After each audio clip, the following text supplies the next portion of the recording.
இது என்னோடய மாடி தோட்டம். ஏற்கனவே நான் அந்த தோட்டத்தை உங்களுக்கு வந்து அப்லோட் பண்ணியிருப்பேன்னு நினைக்கிறேன். ஆனால் இப்போ என்னன்னு பார்த்தீங்கன்னா, இந்த மிளகா செடி எல்லாம் இங்கே பாருங்கள், இலையெல்லாம் கொட்டி இந்த மாதிரி இருக்குது. நானும் என்னென்னமோ வைத்தியம்லாம் பார்த்துட்டேன். என்ன பண்ணுறதுன்னு தெரில. யாருக்காவது இது என்ன பண்ணலான்னு தெரிஞ்சால் எனக்கு கமெண்ட் செக்ஷனில் கொடுங்க. எல்லா மிளகா செடியும் இதேமாரி வெறும் குச்சியாக போயிடுச்சு. அப்புறம் இந்த செம்பருத்தி இது செவந்தி எல்லாம் எடுத்து தனியாக நட்டு வச்சேன். அது 1 2 வந்துடுச்சு. இந்த இது சில இதுவும் ஆடி போயிடுச்சு. இந்த தண்ணி என்னன்னு கேட்டிங்கன்னா, வாழைப்பூ, வெங்காயத்தோல், பூண்டு தோல் எல்லாம் போட்டு நல்லா போட்டு 3 4 நாள் டப்பிக்குள்ளே வச்சு எடுத்து வச்சு இப்போ கொண்டாந்து எல்லாம் கரைச்சி வச்சுருக்கேன். இந்த தண்ணியை தான் நான் இப்போ இந்த எல்லா செடிக்குமே ஊற்ற போகிறேன். இன்றைக்கி கொஞ்சம் எல்லா செடியுமே கொஞ்சம் இதாக இருக்குது, ஈரமாக இருக்குது. அதனால் நாளைக்கு ஊற்றிக்கலான்னு இப்போ சாயந்தரம் பூ பறிச்சுட்டு ஊற்றிக்க தான் வந்தேன். பட் ஆனால் இது நல்லா கரைஞ்சிங்க பாருங்கள், எப்படி சூப்பராக இருக்குது தண்ணி. நாளைக்கு காலையில் இதை ஸ்ப்ரே பண்ணி விட்டுட்டு எல்லாத்துக்கும் இதை அதான் அப்படியே ஊற்றலான்ட்டு இருக்கேன். நான் நிறையா செடி இருக்குது எங்கள் வீட்டில்.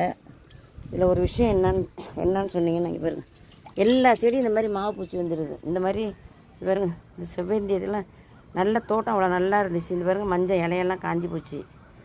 இதை நான் இப்போ வைக்கிறதா இல்லை எல்லாத்தையும் எடுத்துகிட்டு வேறு எதுவும் மாற்றிக்கலாமா அப்படிங்கிற யோசனையில் இருக்கேன். பட் அந்த பாருங்கள், இந்த செடியும் பாருங்கள், நல்லா தலைஞ்சி இதுவும் வீணாக போயிட்டு.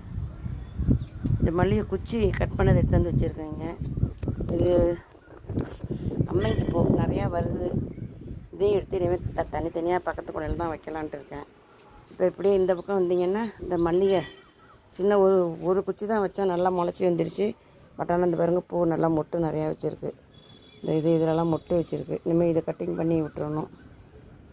இப்போ அடுத்தது அரளி ஒட்டுருக்கு. உங்களுக்கு முதல்ல நான் போட்டு இந்த பாருங்கள், இந்த பாருங்கள், இந்த மிளகா கண்ணில் எல்லாமே போயிடுச்சு. வெறும் காம்பு மட்டும்தான் இருக்குது. இந்த மிளகா கண் பாருங்கள், இது எல்லாத்தையும் கட் பண்ணி விட்டதுக்கப்புறம் இது மாதிரி தழுத்து வந்திருக்கு. இந்த இலை கொஞ்சம் நல்லா இருக்க மாதிரி இருக்குது.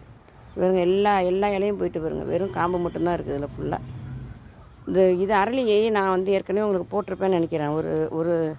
ஒரு இதில் நீங்கள் வேணால் பாருங்கள், அப்படி கொத்தாக பூத்துச்சுங்க இந்த இது அரளி. அவ்வளோ அழகழகாக அவ்வளோ மொட்டு, அதாவது ஒரு அளவுன்னு சொல்ல முடியாது.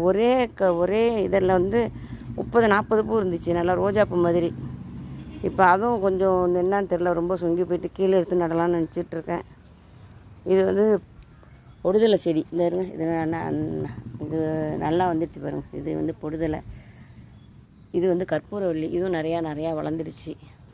இது மல்லி இலை. இதுவும் இலை வந்து ஏதோ நோய் அடிச்சிருக்கும் போல இருக்குது. பாருங்க, இந்த இலையெல்லாம் சுருங்கி போயிட்டு வரும். அதனால் இதையும் எல்லாம் கட் பண்ணி விடணும். கொஞ்சம் மழை பெஞ்சதுன்னா கட் பண்ணி விடலாம் அப்படின்னு நினச்சிட்ருக்கேன். பார்க்கலாம். பிடிச்சிருந்தா லைக் பண்ணுங்கள், சப்ஸ்கிரைப் பண்ணுங்கள் எனக்கு.